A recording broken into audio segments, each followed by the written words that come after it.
এই তারেক রহমান দেশে যাওয়ার আগ মানে দেশে আসার আগ মুহূর্ত পর্যন্ত আপনারা দেখেছেন যে বিএনপির কথাবার্তা কত কিছু।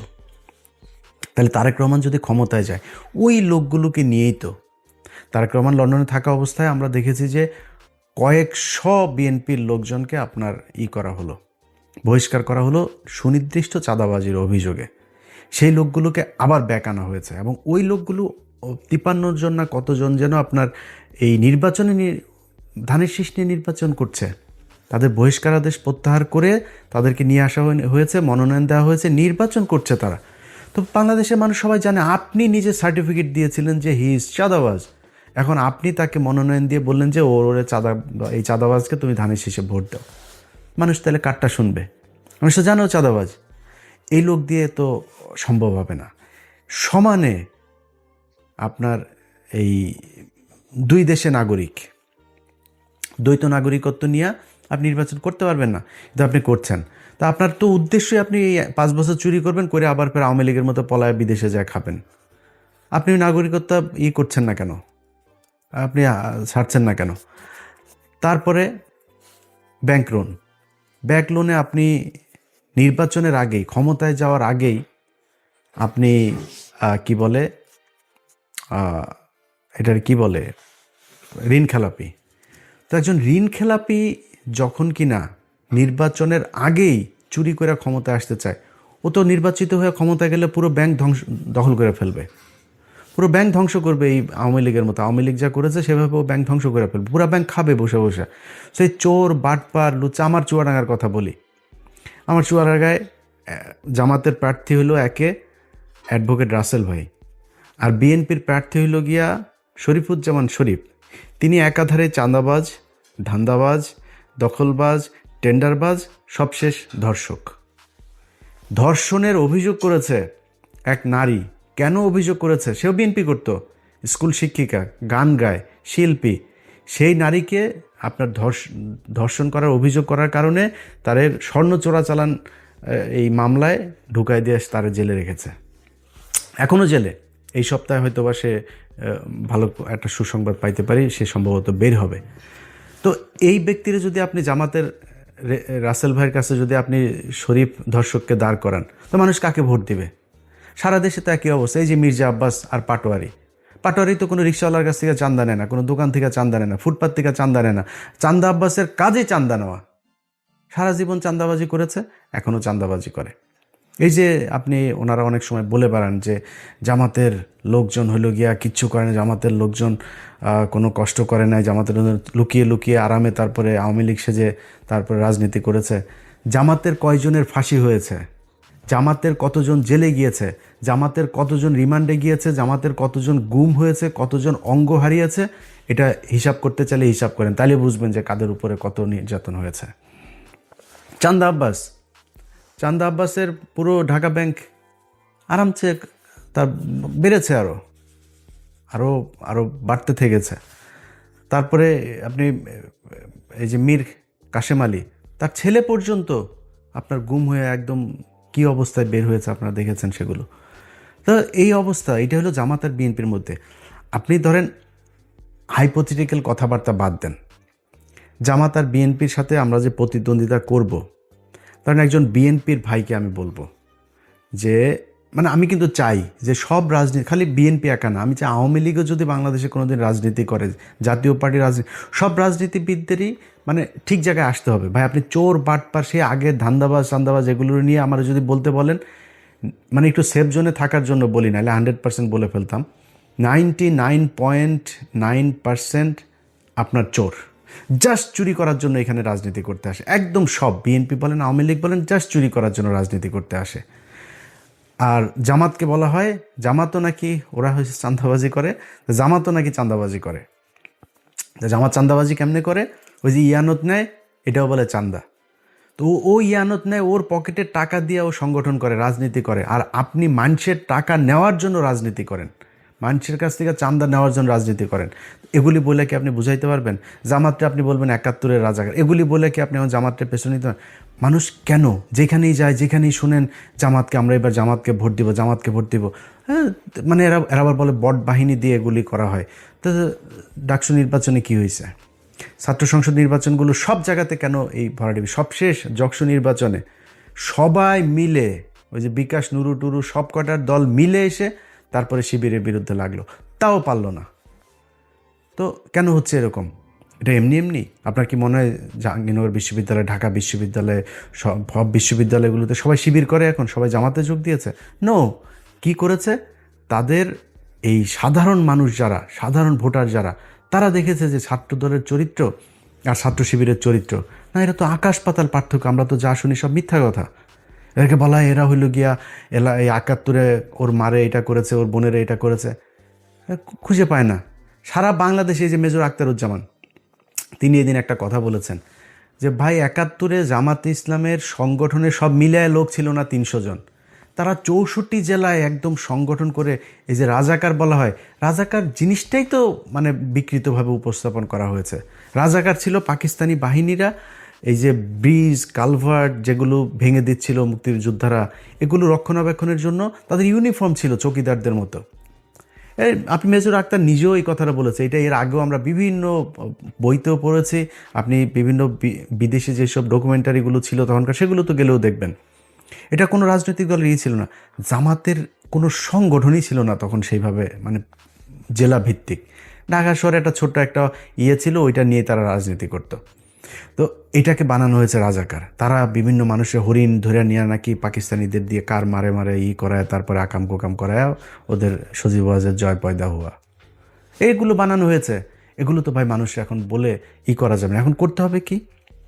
আপনাকে রাজনীতি করতে হইলে ওর চাইতে বেটার কোনো রাজনীতি করতে হবে। জামাত ইসলাম এই একটা সংবাদ সম্মেলন করবে, ওদের একটা মিটিং হবে, ওদের দলের কাউন্সিল হবে। পদ দেয়ার নাম বলার পরে সে জানেও না কিসের লবিং টবিং, সে জানেও না কি হবে। সে কান্না করে, নামাজ পড়ে, সেজদা দেয়। কেউ কারোর পক্ষে কোনো বিপক্ষে বিদ্রোহী প্রার্থী কোনো কিছু নাই। এনসিপির পোলাপান, অখ্যাত পোলাপান, চেনে না কেউ এলাকায়। কেন্দ্র থেকে সিদ্ধান্ত হয়েছে তাকে লক্ষ্মীপুর ১ আসনে দেওয়া হবে। বিশাল প্রভাবশালী জামাত ইসলামের বিরাট মানে হেভিওয়েট প্রার্থী সরে গিয়েছে। এই যে মাহফুজের ভাইকে দিয়েছেন, ওই আসনের যে জামাতের প্রার্থী, উনি ভীষণ জনপ্রিয়, দাঁড়াইলেই পাশ করবে এরকম একজন প্রার্থী। দল বলেছে মাহফুজের ভাইকে দিতে হবে, সরে গিয়েছে, কোনো আপত্তি নাই। একটা জায়গায় আসন দেওয়ার পর ২ মিনিটের মধ্যে জামাতের প্রার্থী ফেসবুকে পোস্ট করেন, দলীয় সিদ্ধান্তকে স্বাগত জানিয়ে, শ্রদ্ধা জানিয়ে সরে যাচ্ছে। কেন? মানে কোনো জায়গায় চেয়ার নিয়ে লাথালাথি নাই, ধাক্কাধাক্কি নাই, কোথাও বক্তব্য দেওয়া নিয়ে ধাক্কাধাক্কি নাই। খালেদা জিয়ার খিচুড়িটা নিয়েও আপনারা কারাকারি করে মারামারি করলেন। প্রতিদিন এদের কামড়া কামড়ি, সেই আওয়ামী লীগ যা করতো তাই হচ্ছে। আপনি বলেন ভাই আপনি আমার যদি এমন বলেন যে ও ইলিয়াস বোধহয় জামাতের দালালি করে, ভাই বললে কোনো সমস্যা নাই, আপনি যার মনে চায় বলেন। আমি তো আপনাদেরকে বিএনপি ক্ষমতায় আসার আগে আওয়ামী লীগ থাকা অবস্থাতে সবসময় একটা কথা বলেছি কি, আমার খালি আমি রাজাকার হইতে রাজি, আমি পাকিস্তানি মিলিটারি হইতে রাজি, সব হইতে রাজি, যা বানাবি সব হইতে রাজি, কিন্তু আমার আওয়ামী লীগ খালি বানাবেন, আর কিছু সমস্যা নেই। তো আমাকে আপনি যা মনে চায় বলেন, আপনি নিজেকে কোশ্চেন করেন। একটা সংগঠনের এত নিয়ম শৃঙ্খলা, এত ডিসিপ্লিনের মধ্য দিয়ে যেই সংগঠন আসবে, কোনো চাঁদাবাজির নাই, অভিযোগ নাই, ধর্ষণের অভিযোগ নাই, টেন্ডারবাজির অভিযোগ নাই, এরকম একটা দলের পাশে দাঁড়িয়ে আপনি চান্দা আব্বাসকে দিয়ে কিভাবে দল চালাবেন? সো বেটার একটা পলিসি নিশ্চয়ই আপনাকে করতে হবে। কেমনে করবেন, কিভাবে করবেন, সেটা আপনারা জানেন। কিন্তু আমি মনে করি যে যদি নাকি আপনি মনে করেন বিএনপি ক্ষমতায় যদি আসেও তারপরেও বিএনপিকে ক্ষমতায় টিকে থাকতে হলে, পরবর্তী নির্বাচনে আবার ক্ষমতায় আসতে হলে, এখন অনেক চামচা টামচা, অনেক তেলবাজেরা বিএনপির হয়েছে, যারা গত ৬ বছরে যারা তারেক রহমানকে চেনেই না, তারেক রহমান লন্ডনের কি এরকমও বসে বসে টকশো করেছে, সেই সব লোকজনও এখন নিজেদেরকে স্বঘোষিত বিএনপির দালাল হিসেবে পরিচিত করার সুযোগ। এত ইজ্জত বেচতে পারবো না ভাই, এত নিচে নামতে পারবো না। আল্লাহর রহমতে আল্লাহ না খাওয়ায় রাখেন না, আল্লাহ গরিবও বানায় নাই। আল্লাহর রহমতে যতটুকু খাওয়ার দরকার হয়, আল্লাহ যতটুকু পড়ার দরকার হয়, যতটুকু নিজের চাহিদা আছে, আল্লাহর রহমতে করার মতো শক্তি আল্লাহ দিয়েছেন। আল্লাহ যেন এই জায়গায় রাখে, কারোর কাছে যেন চাঁদাবাজি ধান্দাবাজি হাত না পাতায়, তাইলেই হবে, আর কোনো কিছু দরকার নেই। কিন্তু যে পরিমাণে ন্যাকেট হইয়া মানুষের গালাগালি শুনা তারপরে দলের দালালি করে, নিকৃষ্টতম একটা কাজ। তারা যে গরিব মানুষ তা না, কিন্তু তারপরে মানুষ যা বলে বলুক, আমার একটু সুবিধা পাইতেই হবে, জোর করে তারেক রহমানের প্রশংসা করে তারপরে তার বিএনপির দালাল সাজতে হবে। এখন এইসব লোকজনের কাছে যদি আপনি আবার বিএনপির ব্যাপারে শোনেন, অনেক সুন্দর সুন্দর কথা বলে, যারা 6 বছর বিএনপির ব্যাপারে বহু নেগেটিভ কথা বলেছেন। আমরা আগেও যেভাবে বলেছি, এখনও সেভাবেই বলছি, ভবিষ্যতেও। যেহেতু বিএনপির একটা বিশাল শ্রেণী ভারত বিরোধী মানুষ আছে এখানে সবাই চান্দা আব্বাস না, এখানে সবাই শরীফুজ্জামান শরীফ না, এখানে অনেক ভালো মানুষ আছে। সো বিএনপির সবচেয়ে বড় কথা হলো জিয়া পরিবার, তারা ভারত বিরোধী, এটা পরীক্ষিত ইতিহাস, এটার সার্টিফিকেট দিয়েছে। আমি তার বিরুদ্ধে কেন যাব? আমার তার বিরুদ্ধে বলতে হবে কিসের জন্য? এটার যদি নাকি গঠনমূলক সমালোচনা করে তাদের যা যা ঠিক করা দরকার সেটা ঠিক করতে হবে। এটা যদি ঠিক না করেন তাহলে ভবিষ্যৎ অন্ধকার। আপনি যত কথাই বলেন, এখন এই যে অনেক ডিসি, এসপি, সচিব, অনেক পুলিশের ওসি টোসি অনেকে কিন্তু বিএনপি সাজার চেষ্টা করতেছেন।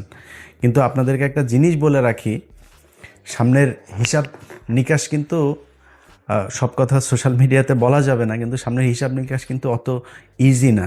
শুধু একটু ক্লু দেওয়া যায় আপনাদেরকে। এই যে এনসিপি জামাত ইসলামে যোগ দিল না, এটা খুব সহজভাবে নিয়েন না।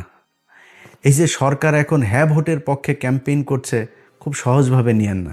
এই যে রিসেন্টলি দেখবেন সেনাবাহিনী আপনার সন্ত্রাসী ধরপাকড় শুরু করেছে না, যাদেরকে দিয়ে মারামারি করবেন, শয়তানি করবেন, মানুষের ভয়ভীতি দেখায় ভোট নেবেন, নির্বাচন আসতে আসতে কিন্তু এই ধরনের লোকজন পুরো শূন্য হয়ে যাবে। যেসব ডিসি, এসপি, ওসিরা বাড়তি দালালি করে তারপরে মনে করছেন কোনো একটা দল ক্ষমতায় আসবে, মনে করেন হাইপোথেটিক্যালি ক্ষমতায় আসলো, এই যে আমি কোনো দলের নাম বলছি না, যে কোনো একটা দল আসলো, আর সেই দলের দালালি আপনি করছেন, মনে করেন সেই দলটা 5 বছর পরে যাবে না ক্ষমতা থেকে? আপনাদের যাদেরকে মাপ করে দেওয়া হয়েছিল 5 তারিখে, তাদেরকে কিন্তু মাপ করবে না এর পরের বার। সো খুব হিসাব করে আপনি আপনার দায়িত্ব পালন করবেন, বাড়তি সুযোগ সুবিধা দেওয়ার চেষ্টা করেন না। কারণ জামাত ইসলাম যেই পলিসি নিয়ে তারা আগাচ্ছে, সেটা হলো প্রতিটা কেন্দ্র তারা কাউন্ট করবে। এবারের আগের থেকে বলে রাখি, এবারের নির্বাচনের ফলাফল ঘোষণা হইতে পারে 3 দিন লাগতে পারে, কমপক্ষে 3 দিনও লাগতে পারে এবারের নির্বাচনের ফলাফল। কেন লাগতে পারে? কারণ কিছু কিছু জায়গায় এরকম 2 নাম্বারই করতে পারে। হঠাৎ করে ডিসি অফিস থেকে একটা হয়ে যেতে পারে, ঘোষণা হয়ে যেতে পারে, অমুক 3.5 লাখ ভোট পেয়েছেন অমুক চান্দা আব্বাস।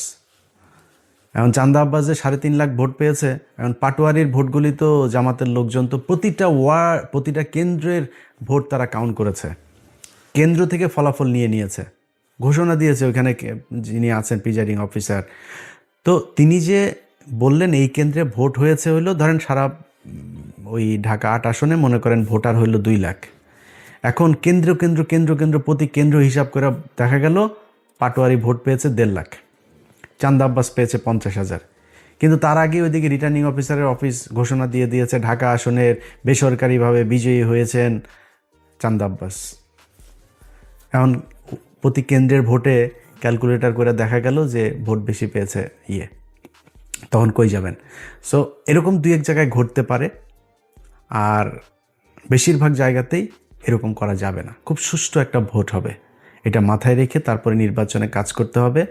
যাদের এই যে ঋণ খেলাপি টেলাপি যারা করে এখন নির্বাচন, এই যে হাসনাতের এইখানে ব্যাংকের কর্মকর্তাকে জোর করে আদালতে নিয়ে এখন বলানো হচ্ছে যে তার সাথে আমাদের মীমাংসা হয়ে গিয়েছে। যে ব্যক্তি এটা করছে সে ক্ষমতায় গিয়ে পুরো ব্যাংক খেয়ে ফেলবে। আমি তার কেন বলতে, এই লোকটার গতকালকে একটা ভিডিও দেখলাম, তা সাংবাদিক ছবি তুলছে, প্রচণ্ড খারাপ ব্যবহার করে সেই লোকটার সাথে করছে। এ নাকি মানে হুদাই মানুষজনের ধরে চর থাপ্পড় মারে, রিক্সাওয়ালা এদেরকে গাড়ি থেকে বের হয়ে যায়, রিক্সাওয়ালা ধরে থাপড়ে, মানে খুবই মানে বেয়াদব টাইপের লোক। তো এই ধরনের একটা লোক আপনার এলাকার এমপি হবে, এটা মানুষ মানবে যখন আপনার হাতে অপশন আছে। আগের হিসাব বাদ, আওয়ামী লীগের চোর ছিল, আপনি একটা বদমাশ ছিলেন, এটা অন্য জিনিস। এখন তো নিজেদের পকেটের টাকা খরচ করে ডিসিপ্লিন একটা দল আপনার অপোজিশনে। সো সেই সাধারণ মানুষগুলো যারা সুইং ভোটার, সেই সুইং ভোটারগুলোর সিদ্ধান্ত কোন দিকে যাবে। সারা জীবন কিন্তু এই সুইং ভোটারদের ভোটের মাধ্যমে এই দেশে রাজা নির্বাচিত হয়েছে, পরাজিত হয়েছে। সো এইবারও সেটাই হবে আমি আশা করি। এবং সেই সুইং ভোটাররা কোন দিকে ভোট দিবে সেটা আমার মনে হয় বিশ্ববিদ্যালয়ের ছাত্র সংসদ নির্বাচনগুলোতে কিছুটা দেখিয়ে দিয়েছে। আমরা বিএনপি এবং জামাত, তাদের মধ্যে সে আওয়ামী লীগ বিএনপির মতো অবস্থা, আওয়ামী লীগ জামাতের মতো অবস্থা কখনো ফিরে আসুক আমরা চাই না। একটা দল নির্বাচনে জিতে আসবে, যারা এক্সট্রিম কথাবার্তা বলে তারপরে এই দুই দলের ভেতরে গ্যাঞ্জাম বাজাইতে চান, আপনার সোশ্যাল মিডিয়াতে কমেন্ট করে ভুয়া ফেক আইডি টাইডি খুলে তারপরে দুই দলের ভেতরে ডিজিএফআইয়ের কিছু আছে, আওয়ামী লীগের কিছু আছে, ইন্ডিয়ান কিছু আছে, এরা এগুলো করতে চায়। আমি সেই রাস্তায় কখনোই হাঁটবো না। বিএনপি এবং জামাত, এই দেশে দুইটা রাজনৈতিক দল থাকতে হবে। সো দুইটা রাজনৈতিক দল যেহেতু থাকতে হবে, আমি মনে করি বিএনপি এবং জামাত এই দুইটা আমার বেস্ট চয়েস। সো তাদের ভেতরে প্রতিযোগিতা থাকবে, প্রতিদ্বন্দ্বিতা থাকবে, কখনোই সে আগের মতো প্রতিহিংসা হবে না, আগের মতো মানুষ গুম হবে না। নির্বাচনে জেতার জন্য কাউকে আপনার ফাঁসি দিয়ে মারা হবে না, নির্বাচন করতে পারবে না এই জন্য কাউকে জেলে নিয়ে রাখা হবে না, জেলে নিয়ে স্লো পয়জন করা হবে না। সো এটা কোনো দিন যেন ফিরে না আসে বাংলাদেশে। হ্যাঁ, মারামারি হবে, দু চারজন মারাও যাবে, এরকম ঘটনা ঘটবে বাংলাদেশের মতো। এরকম মানে এখনও অর্ধসভ্য দেশগুলোতে তো এগুলো হবে, তৃতীয় বিশ্বে এটা খুব স্বাভাবিক বিষয় যে যেই সব দেশে এখনও রাজনীতিতে অনেক ব্যক্তি স্বার্থটার্থ থাকে, আর্থিক অনেক সুবিধা লাভের ব্যাপার থাকে, সেখানে হইতে পারে, কিন্তু সেই পরিস্থিতি যেন আর কখনো না হয় সেই আশা করি। সেই কারণেই আমি মনে করি যে সামনের নির্বাচনটা একটা সুষ্ঠু নির্বাচন হবে, এবং সেই নির্বাচনে আমার জন্য আমি আমার ব্যক্তিগত মতামত, যদি বিএনপি অথবা জামাত এমন একটা কিছু করতে পারে, তারা সেটা নির্বাচনের আগে নিশ্চয়ই ঘোষণা দেওয়ার দরকার নাই, দিবেও না। তাদের একটা একটা কি বলে কি সরকার, জাতীয় একটা সরকার টাইপের, যারাই ক্ষমতায় আসুক, দেখা গেল যারা সংখ্যাগরিষ্ঠতা পাবে তাদের প্রধানমন্ত্রী থাকবে। এরপরে কয়েকটা মন্ত্রণালয়, কতগুলো আসন পেলে কোন কোন মন্ত্রণালয় কাদের কোনটা থাকবে, এরকম কিছু মন্ত্রণালয়গুলো তাদের কিছু ভাগ দেওয়া এবং সবাই মিলেমিশে দেশটা চালানো। আমি মনে করি এরকম কোনো কিছু একটা করলে সবচাইতে ভালো কিছু হবে। এবং আমার বিশ্বাস যে তারেক রহমান এবং ডাক্তার শফিকুর রহমান দুইজন, মাঝখানে ডক্টর ইউনূস তো আছেনই, তাদেরকে নিয়ে ভালো একটা নির্বাচন হবে এই স্বপ্ন দেখি।